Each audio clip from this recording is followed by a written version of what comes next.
মাননীয় স্পিকার, কেন যেন অপ্রিয় বিষয়গুলো আমার ভাগেই আসে। গতকাল টিআইবি একটি রিপোর্ট দিয়েছে।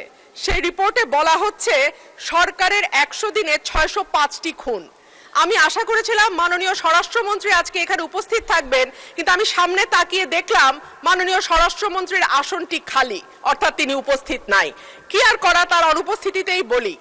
সরকারের প্রথম 100 দিনে দেশে হত্যা, অপহরণ সহ বিভিন্ন অপরাধে উদ্বেগজনক হারে ঘটেছে বলে দাবি করছে ট্রান্সপারেন্সি ইন্টারন্যাশনাল বাংলাদেশ। এই সময় দেশে 605টি খুন, 196টি অপহরণের ঘটনা ঘটেছে বলে জানায় সংস্থাটি।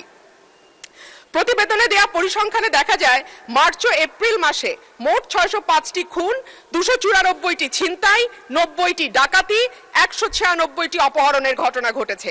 একই সময় পুলিশের উপর হামলার ঘটনা ঘটেছে 129টি, চুরির ঘটনা 2214টি। এছাড়া নারী ও শিশু নির্যাতনের ঘটনা ছিল 3496টি।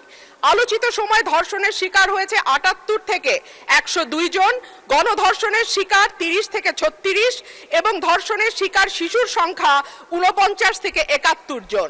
মাননীয় স্পিকার, আমাদের এই পরিসংখ্যানটি স্পষ্ট করে দেয় বাংলাদেশে গত 3 মাসে আইন শৃঙ্খলা পরিস্থিতির অবস্থা কি।